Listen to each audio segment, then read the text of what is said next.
सुनील बंसल की बात आपने की। एक सवाल जो हमारे साथ बैठे हुए हैं जेपीएस राठौर साहब, ये पूरी तरीके से डायरेक्ट मैन है। बंसल जी के साथ थे भी तो भी डायरेक्ट थे, डायरेक्ट अंदर जाते थे, लेकिन कुर्सी भी पाए, मंत्री भी बने तो बिना विधायक बन गए। जब ये संगठन में थे, जब छात्र राजनीति में थे तो डायरेक्ट बीएचयू के अध्यक्ष बन गए। जब राष्ट्रीय टीम युवा मोर्चा में गए तो डायरेक्ट राष्ट्रीय उपाध्यक्ष बन गए।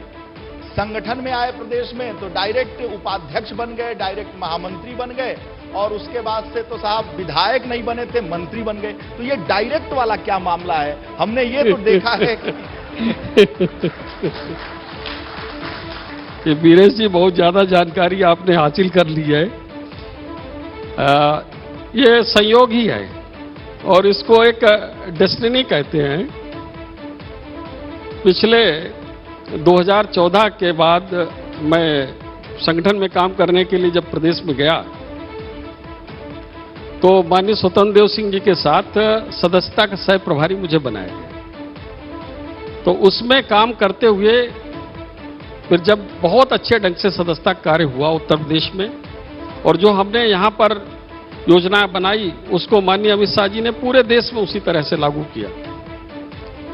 जब अच्छे तरीके से काम हुआ उसके बाद माननीय सुनील बंसल जी ने मुझको एक दिन बुलाया, कहा कि आपसे कुछ बात करनी है, थोड़ी देर में आना है।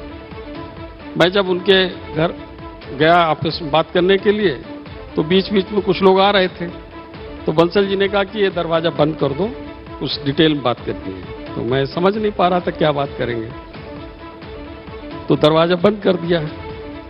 तो उन्होंने कहा कि ऐसा है कि किसी चर्चा नहीं करनी है, लेकिन मेरे मन में है कि आपको अगला 2017 का चुनाव प्रबंधन का इंचार्ज बनाएं।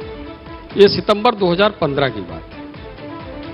तो मैंने कहा कि ठीक है।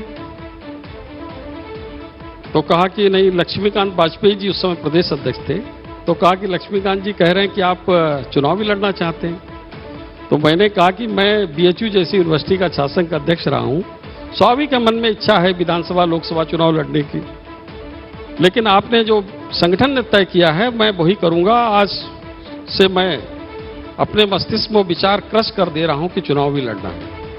तो कहा नहीं, बाद में देखेंगे एमएलसी और कहीं राज्यसभा कुछ होगा तो देखेंगे। खैर 2017 का चुनाव आप सब लोग जानते हैं, चुनाव प्रबंधन हुआ और भारतीय जनता पार्टी सहयोगी दलों के साथ हम 403 में से 325 सीट जीतने में सफल हुए। और मैं ये समझ रहा था कि इसके बाद एमएलसी तो स्वाभाविक रूप से नंबर 1 पे मेरा ही नाम होगा, लेकिन एक बार एमएलसी का आया तब नहीं हुआ, फिर राज्यसभा भी आया तो भी नहीं हुआ, फिर एमएलसी दूसरी बार आया, तीसरी बार आया और मैं नहीं बन पाया। अपने समय का इंतजार किया, लेकिन 2022 में जब चुनाव खत्म हुआ, मैं समझता हूं कि मैं अपने संगठन को आभार व्यक्त करना चाहता हूं इस मंच के माध्यम से कि मैं ऐसा हो सकता है कि पहला मंत्री हूं जो कि मंत्री बनने के लिए दिल्ली भी नहीं गया। केवल माननीय अमित शाह जी से एक बार फोन पर बात हुई। मैंने कहा कि मेरा निवेदन है कि आपने कभी बंगाल में कहा था उन्होंने कि आगे चुनाव में जब वहां था कि तुम्हारा काम बदलेंगे, तो मैंने कहा कि आपने कहा था बंगाल में कि काम बदलेंगे, अब विचार करेंगे तो मुझे खुशी होगी।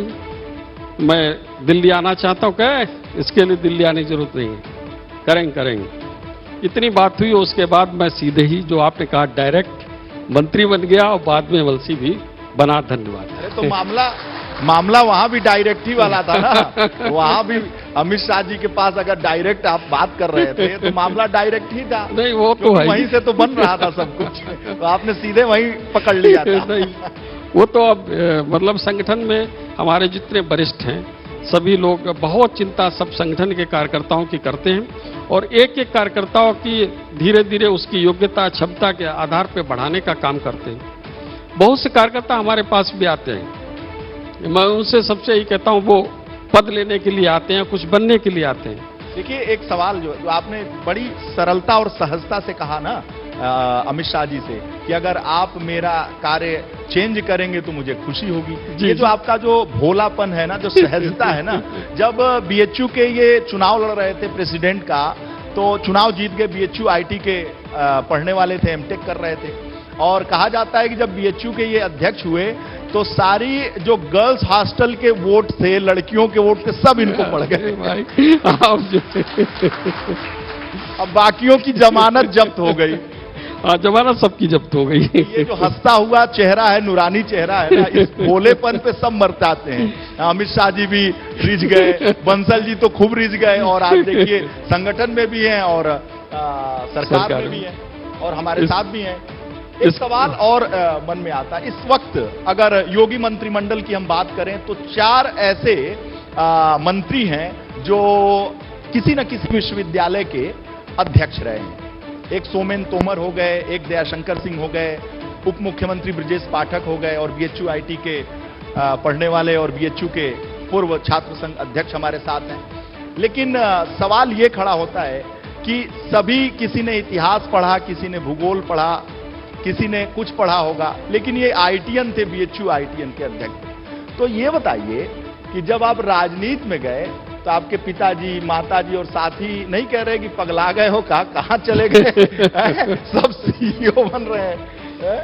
ऐसा है, उस समय बहुत हमारे साथ में पढ़ने वाले हमारे क्लासमेट्स इंजीनियरिंग जब कर रहे थे, बहुतों ने कहा कि ठीक है कि ये कहाँ चक्कर में पड़े हो, लेकिन मैंने उनसे ही कहा कि अगर हम सब पढ़ने लिखने वाले लोग इसी तरह से राजनीति से दूर रहेंगे तो ना पढ़ने लिखने वाले लुच्चे, लफंगे, बदमाश, माफिया, अपराधी, यही सब राजनीति में आएंगे, यही सब विधायक और सांसद बनेंगे, यही सब मंत्री बनेंगे, और हम सब पढ़ने लिखने वाले पर रूल करेंगे। तो हमको भी कम से कम एक स्पेस वहां पर घेरना चाहिए ताकि उन लोगों को लगे कि बीच में कोई और भी आ सकता है। इस सोच के साथ मैं आगे बढ़ा। राठौर साहब, जब आप राजनीति में गए होंगे तो आपके जो आईटीएन दोस्त हैं, जो इस समय कहीं ना कहीं कंपनीज में, अमेरिका में, लंदन में, कहीं कहीं हिंदुस्तान में सीईओ के पद पर होंगे, काफी पहले की बात है, तो वो कहते नहीं होंगे कि यार कहाँ चले गए, या आपको देख के लगता होगा जब तक आप मंत्री नहीं बने होंगे, यार यही सब सही है, ये तो चार्टर्ड प्लेन से उड़ रहे हैं, क्या मामला, ऐसा कहते थे? कहाँ तुम चले गए, आए हुए बने होते इधर ही?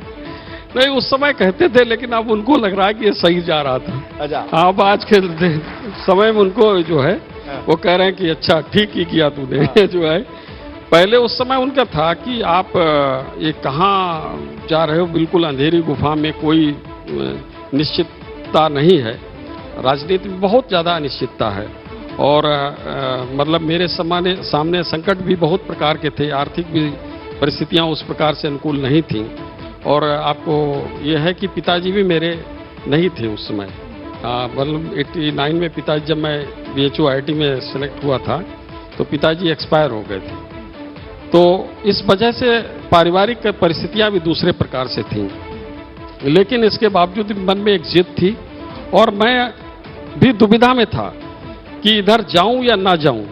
लेकिन मैंने फिर सोचा कि 1-2 दिन केवल यही निर्णय करूंगा कि क्या करना है। कभी कभी मन में अगर उलझन रहे तो 1 दिन 2 दिन मैंने कुछ नहीं किया, मैं बैठ के कमरे में खाना खाते या सोते जागते सब समय यही सोचना कि मुझे किस तरफ जाना है। 2 दिन बाद मैंने फैसला किया कि मुझे सामाजिक क्षेत्र में जाना है, राजनीतिक क्षेत्र में जाना है, और उस क्षेत्र में जाके काम करना है।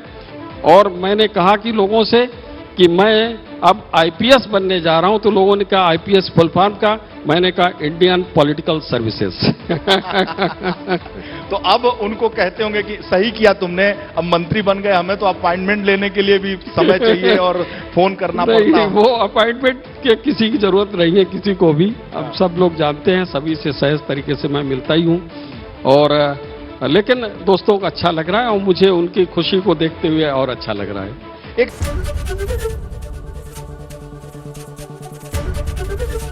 एबीपी गंगा, खबर आपकी, जुबान आपकी।